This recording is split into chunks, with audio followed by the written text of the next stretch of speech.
welcome back to my channel. If you are new here, I am Joyce and today we are going to do a complete deep explanation of the poem Amanda by Robin Klein from your class 10 English book First Flight.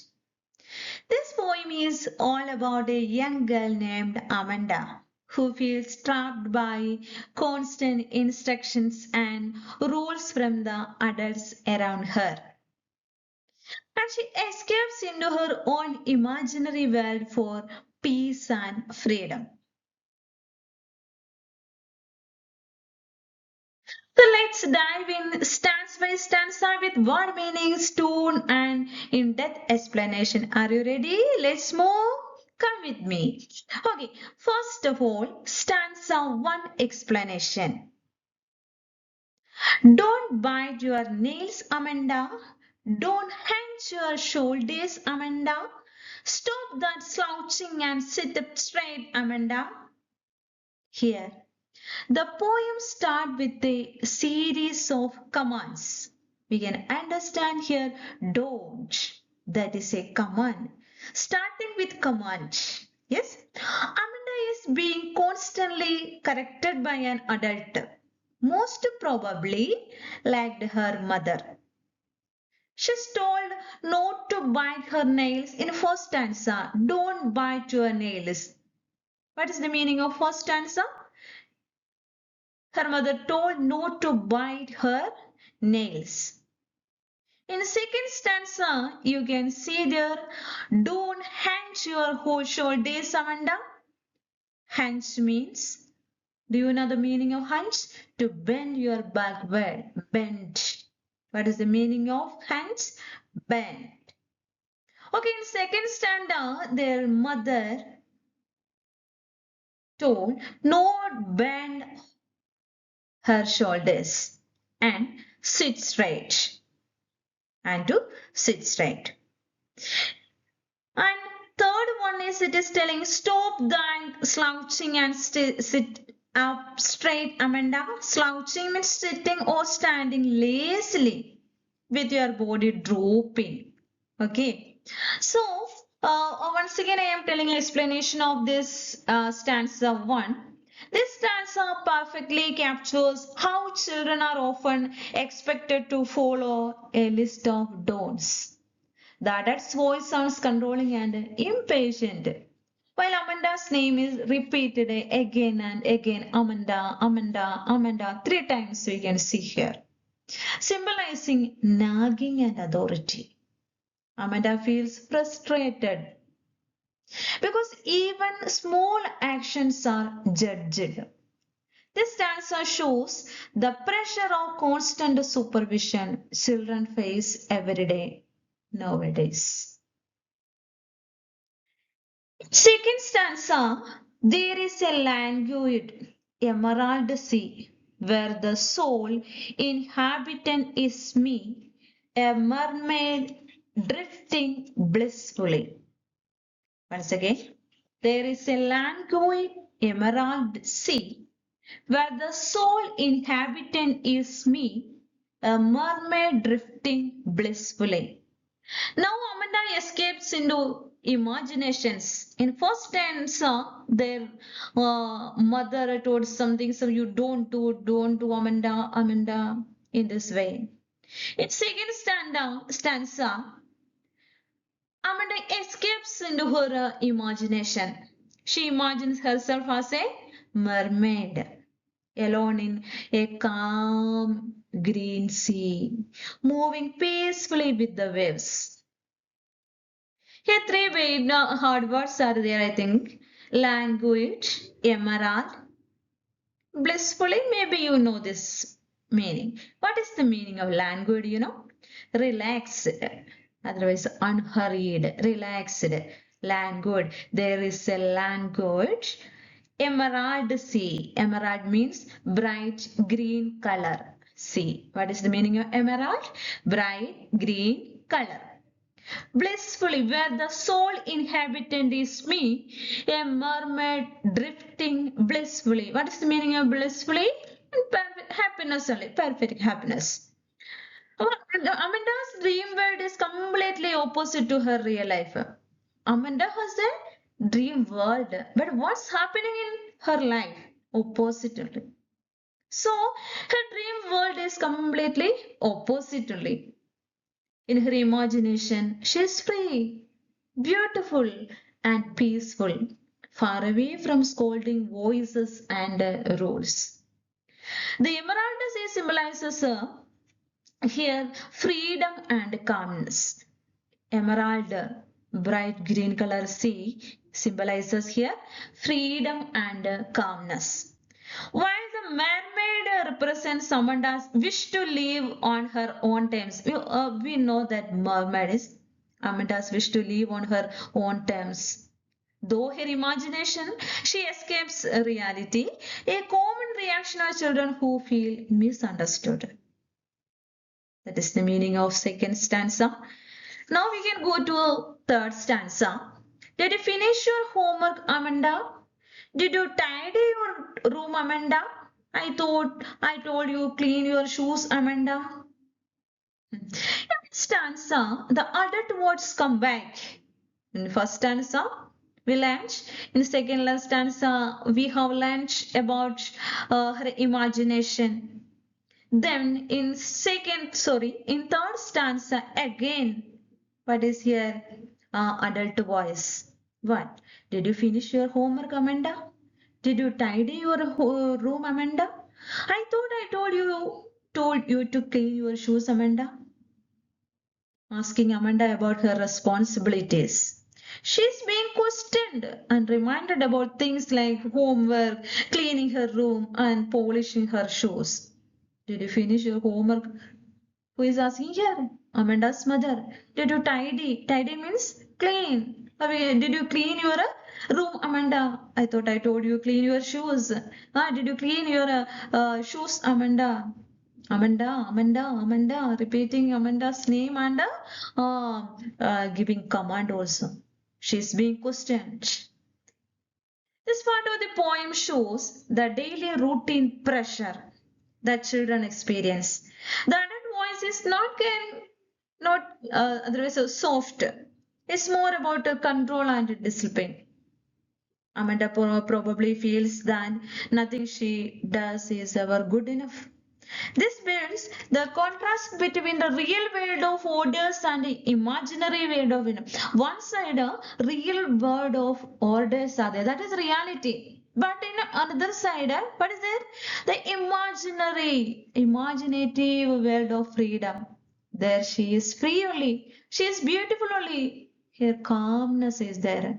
There is no voice, no scolding, no shouting. She is happy there. She keeps escaping too. Next, stanza 4. I am an orphan roaming the street.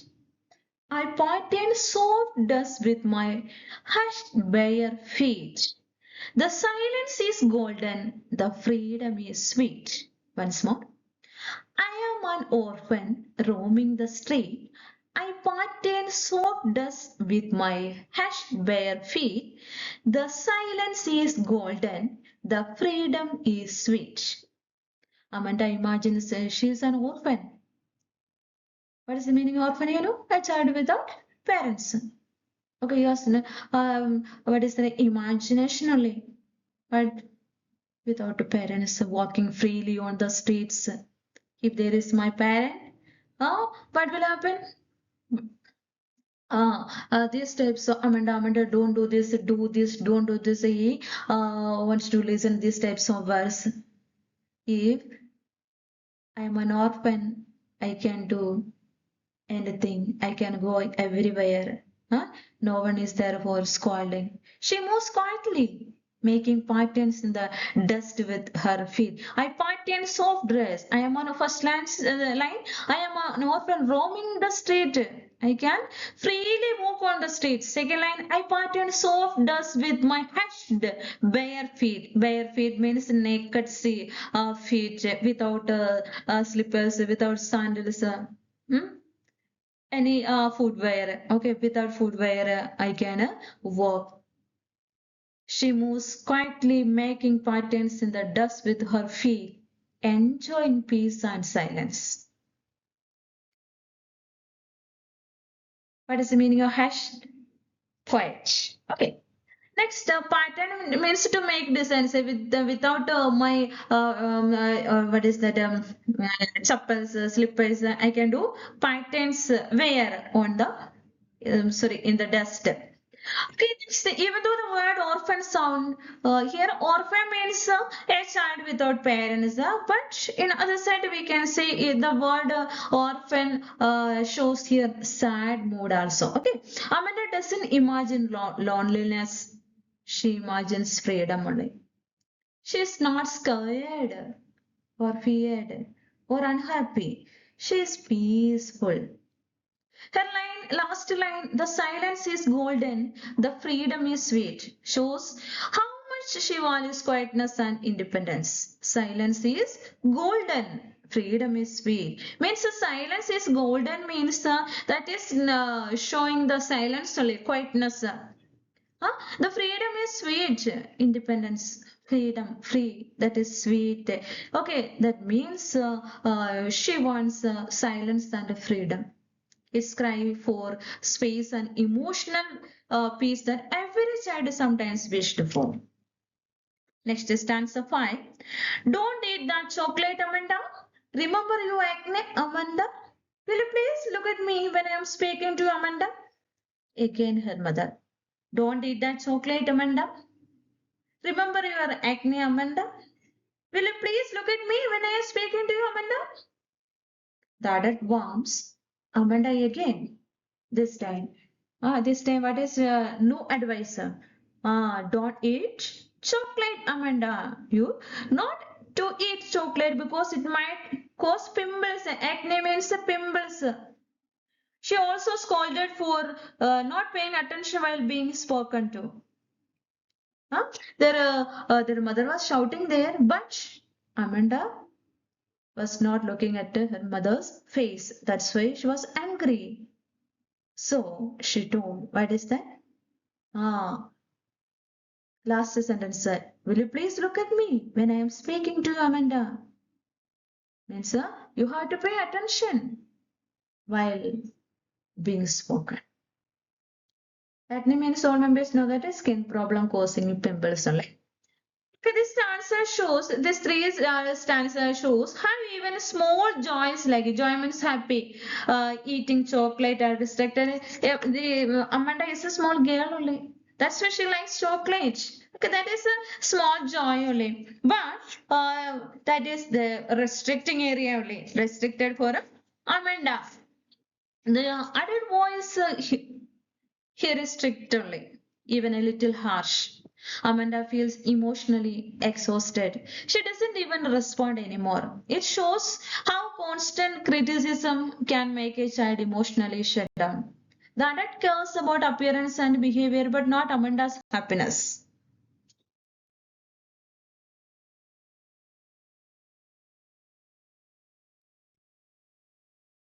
Next, stanza 6. I am a Rapunzel. I have no take care. Life in a tower is tranquil and rare. I will certainly never let down my bright hair. Once again, I am Rapunzel. I have no take care. Life in a tower is tranquil and rare. I will certainly never let down my bright hair. Now Amanda imagines herself as a Rapunzel. You know that Rapunzel. Yes, all the kids know about Rapunzel, the fairy tale girl who lived alone in a tall tower.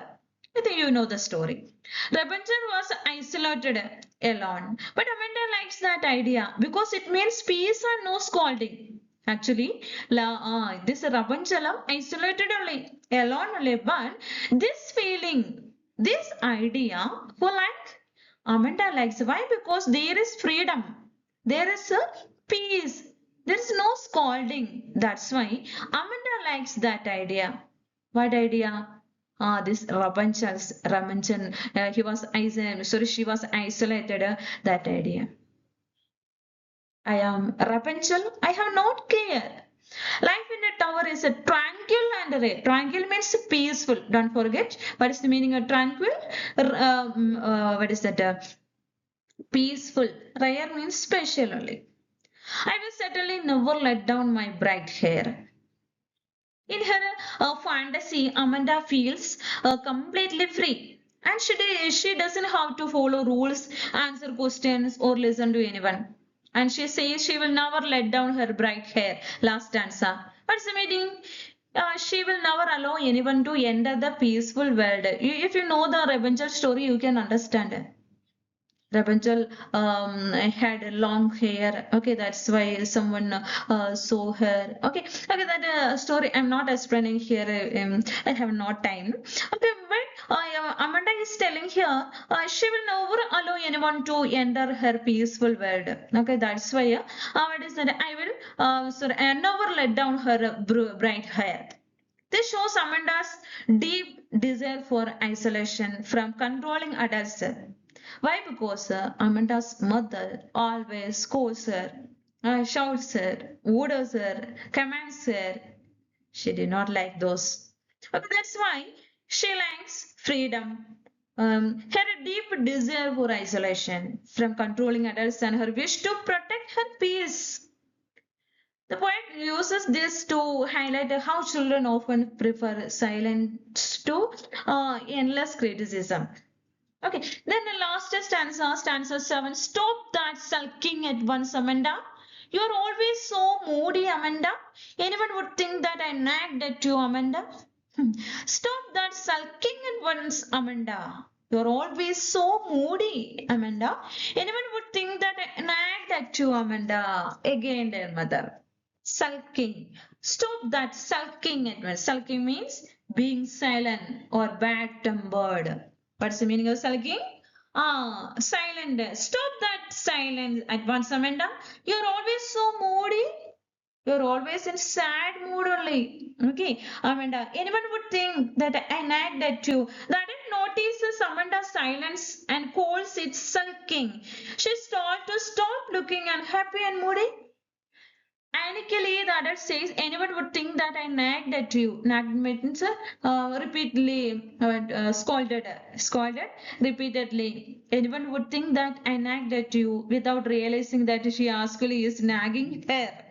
Okay, actually, she is nagging her, but anyone would think that her mother nagged at her. This stanza is full of irony. That doesn't see her own mistake. Yes, in the last stanza, you can understand anyone would think that I nagged at you without realizing that she actually is nagging her. Okay, but that what is the meaning? Here, her mother or the adult doesn't see her own mistake. She thinks Amanda is being rude or lazy, but Amanda is just tired of being controlled. She does not understand this. This shows a communication gap. The adult is worried about discipline, but Amanda only wants love and freedom. Nowadays, in some families, it is common. Many students are, many children are suffering. But in my opinion, parents also should understand their kids' mind hurt. Okay, anyway, the point Robert Klein beautifully shows how misunderstanding can damage the emotional bond between parents and children.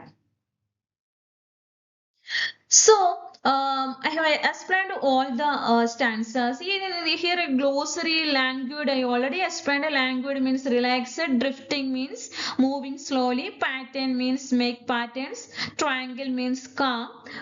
We already explained this all. Okay, so friends, the poem Amanda is not just about one girl. It represents every girl child or boy child who wants to breathe freely, dream and live without constant and criticism. Amanda's world of imagination as a mermaid, an orphan or Rapunzel shows how powerful a child's mind can be when a reality feels too harsh. The poet wants parents to understand that too much control kills creativity and joy. You know that nowadays it is happening. Guidance is good, but understanding is better. Guidance is good, but understanding is better. If you like this detailed explanation, please give this video a thumbs up, share it with your friends, and subscribe to my channel for more class 10 English lessons. Thank you for watching. See you next time. Bye bye.